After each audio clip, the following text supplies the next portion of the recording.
So we are done with sketching the curve. So we have sketched this curve.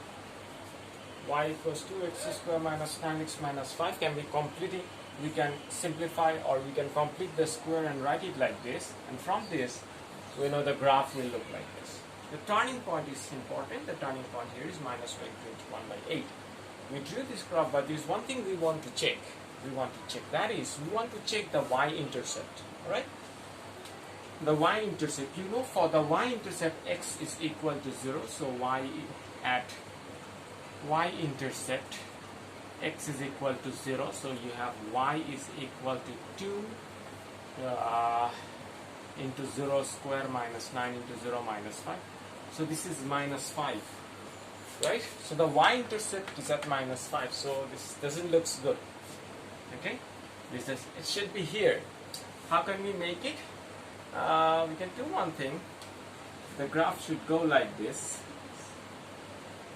The graph should go like this.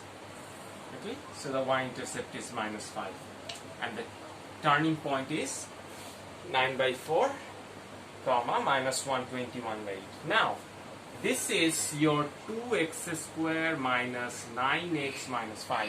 Now, if you modulus this, if you want to find the absolute value of this, if you want to find the curve of absolute value, now you should know this thing. You should know that for absolute value, what do we do? The part below x-axis goes above. This part is reflected upward. So you have it here.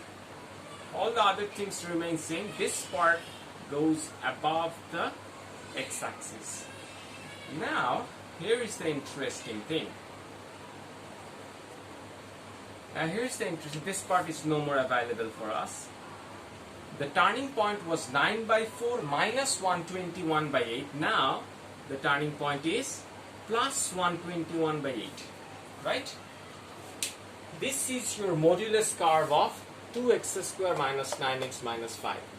Now, with this curve, I want to intersect another curve, that is y is equal to k.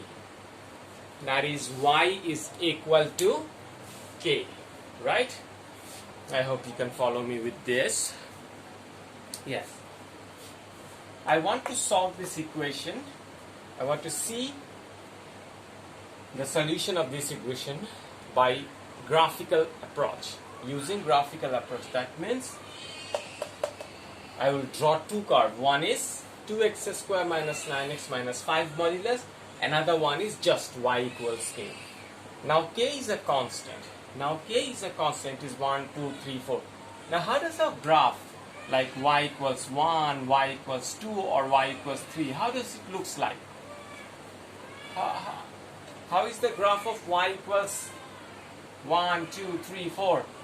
How does the graph look like? There are some straight lines.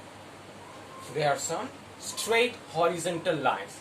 This is y equals minus 121 by 8. Right? So you can follow me. Now, y equals k. Where are we going to put this? Where are we going to put this y equals k? Here, here, here. Where do you want to put it? Here is the solution, final solution of the problem. Where do you want to put y equals k? You don't know. You want to put it in such a place so that y is equal to k line cuts this curve at two places. You want to put the line y equals k in such a place so that it cuts the graph in two places, because it has two roots. Two roots means two solution. Two solution means two intersecting point. Where do you want to draw it? Now, if you draw it here, if this is my y is equal to k, right? Therefore, there is no solution of this equation. Now, if I consider k is just greater than 0, let's say just greater than 0, so you draw it here, right? And how many solutions do you have? 1, 2, 3, 4, 4 solutions. You go above, you still have 4 solutions. How many do you have here? 4.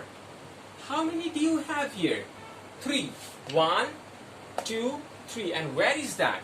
When you consider k equals 121 by 8, you have 3 solutions, but you need 2 solutions. So for that, you make it just greater than that. If you take the value of k, if you consider the value of k just greater than 121 over 8, how many solutions do you have? How many places does the two graph intersect? 1, 2.